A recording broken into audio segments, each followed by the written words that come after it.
2026 북중미 월드컵 본선 진출을 위한 아시아 최종 예선이 이제 2경기 남은 상황에서 대한민국의 9번째 경기가 이라크에서 열리게 되었습니다.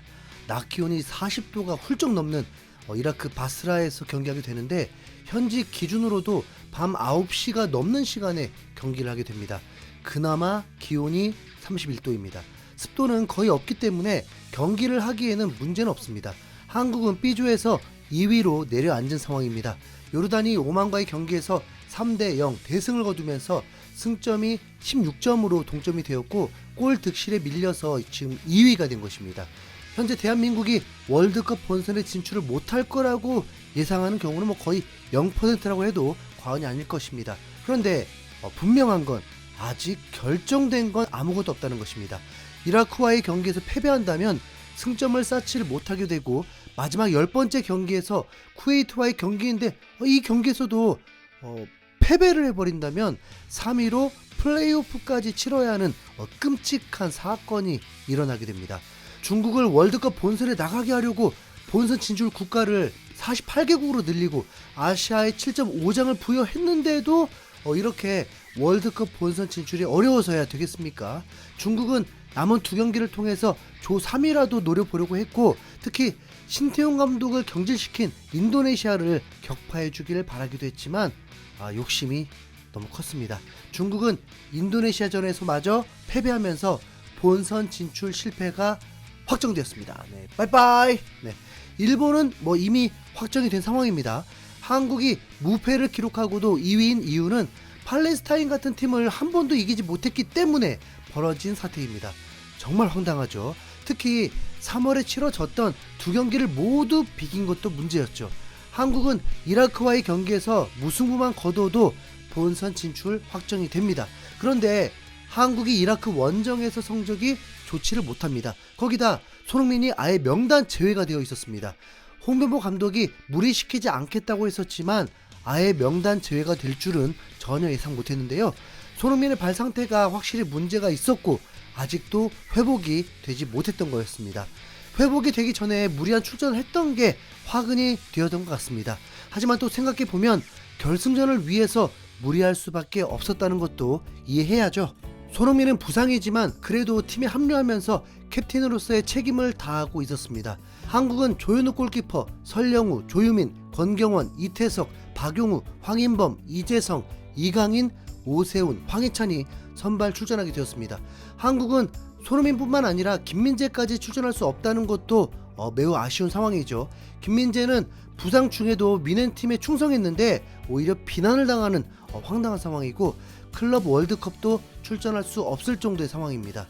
그리고 황희찬이 선발 출전인 게 좀 의아했는데, 소속팀에서 완전 외면당하면서 거의 3개월 만에 경기 출전하는 건데도 홍 감독은 황희찬을 선발 출전시켰습니다. 이라크의 홈 경기장에서 12년 전에 지어진 최신식 경기장이라서 오히려 월드컵 본선 실전 경기라고 해도 되겠더라고요. 네. 경기 초반 이라크는 한국을 몰아붙이려고 매우 적극적으로 임했습니다. 어디가 더 강팀인 건지 모르겠더라고요.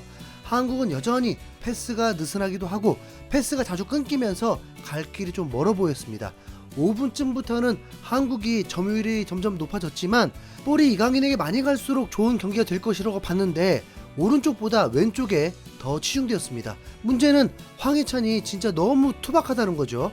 왜 황희찬이 선발인지 이해 안 갈 정도였습니다. 스피드마저도 밀렸습니다. 한국은 별다른 공격이 없다가 26분에 변수가 발생합니다. 이라크 공격수가 조유민과의 경합 중에 발을 높이 들었고 조유민의 얼굴을 긁어버리면서 경고를 받게 되었습니다. 그런데 VR이 가동되면서 퇴장을 주었습니다. 조유민이 얼굴이 긁히면서 피까지 흘렸고 누가 봐도 선수를 위협하는 장면이었기 때문에 정당한 퇴장이었습니다. 이렇게 되면 한국이 원하는 최소 무승부가 매우 가까워진 거죠. 한국은 무승부만 거둬도 본선 진출 확정입니다. 이라크로서는 이 경기 못 이긴다고 해서 비참할 것도 없습니다. 플레이오프로 개고생 심하게 해서 40년 만에 월드컵 본선에 진출도 가능할 수 있는 저력 있는 팀입니다. 이라크가 한국에게 기회를 주고 나서부터 득점 찬스가 생기게 되었습니다. 골이다 하는 순간 골이 아닌 거예요. 31분에 황인범의 완벽한 어시스트가 있었는데 황희찬이 노마크 상황에서 왼발 슈팅으로 그물까지 움직였습니다. 그래서 골을 넣고 세레머니를 안 한 건 줄 알았는데 아니었습니다. 골대 옆으로 슈팅을 한 겁니다. 36분에는 프리킥 상황에서 이강인의 가마차기 크로스가 완벽하게 배달이 되었고 국대 헤더 에이스 이재성에게 찬스가 왔는데 골대를 맞고 튕겨져 나와버렸습니다. 정말 아쉬웠죠. 그리고 전반 종료 직전에 이강인이 맘먹고 중거리 슈팅을 했는데 이마저도 골대를 맞으면서 퀄리티 높은 슈팅 찬스들이 결과를 만들지 못했습니다. 박용우의 중거리 슈트 나쁘진 않았는데 그런데 골키퍼 정면으로 찬 걸 잘 찼다고 하기엔 좀 그렇잖아요. 과정 자체는 그리 흥미롭지 못했고 슈팅 찬스들은 퀄리티가 높았습니다. 한 골이라도 나왔다면 달랐겠죠. 기억해야 할 것은 한국은 지금 10명과 싸우는데도 한 골도 못 넣었다는 거. 질책 받아야 마땅하죠. 홍명보 감독은 후반전에 경고를 받았던 박용우를 빼고 K리그에서 좋은 활약을 하고 있는 김진규를 투입시켰습니다. 이라크가 더 많이 뛰었기 때문에 체력적으로 더 불리한 상황이죠. 김진규는 3년 만에 국가대표 발탁이었는데 홍명보 감독이 뭔가를 봤나 봅니다. 경기는 한국이 완전 주도했습니다. 너무 당연한 말이죠.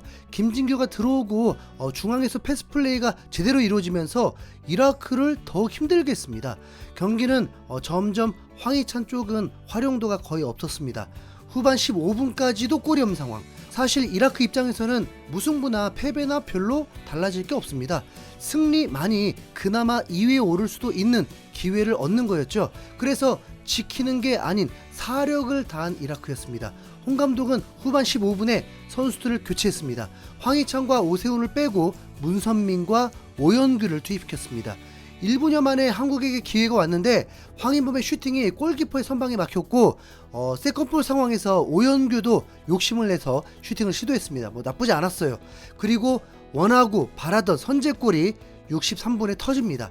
김진규, 설령우, 이강인의 패스 플레이가 빛을 발했습니다.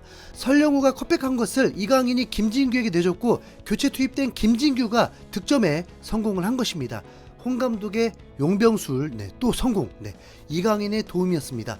이라크는 더 급해졌죠. 이라크에게는 오로지 승리만이 필요한 상황이니까요. 이어서 이재성에게 또 한 번 헤더 슈팅 기회가 왔는데 이번엔 선방에 막히면서 득점에 또 실패하고 말았습니다. 기온이 매우 높은 만큼 선수들이 지칠 수밖에 없죠. 김진규의 활약은 계속 돋보였습니다. 뭐죠? 박용우 없어도 되겠던데요. 보석을 찾은 느낌이었습니다. 김진규의 시야 좋은 패스로 황인범이 박스 안에서 골 찬스가 왔는데 너무 강하게 차려다가 높이 뜨고 말았습니다. 82분에 한국의 두 번째 골이 터집니다. 황인범이 중앙에서 페노르트의 에이스 능력을 유감없이 발휘하는 턴과 함께 곧바로 스루 패스가 나오면서 이라크 수비를 붕괴시켰고 교체로 투입된 전진우가 완벽한 어시스트가 나오면서 오영규가 마무리를 지었습니다. 10명 상대인 거지만 어쨌든 2대0 한국의 11번째 월드컵 본선 진출이 확정이 되었습니다. 이렇게 되면 최종전은 그냥 편안하게 보면 되겠네요. 이라크 팬들의 응원이 매우 격했다 보니까 괜히 겁이 나더라고요. 이라크 팬들은 열받은 상황인데 이라크 한 팬이 경기장에 난입해서 경기까지 끊어먹고 관중들이 노려보는데 그 친구 진짜 매장당할 수 있겠더라고요. 월드컵 최종 예선이 뭔가 좀 싱거운데요. 자, 여러분, 한국 월드컵 본선 진출 확정됐습니다. 새벽 5시 소식 전한 흰수염 구레였습니다. 감사합니다.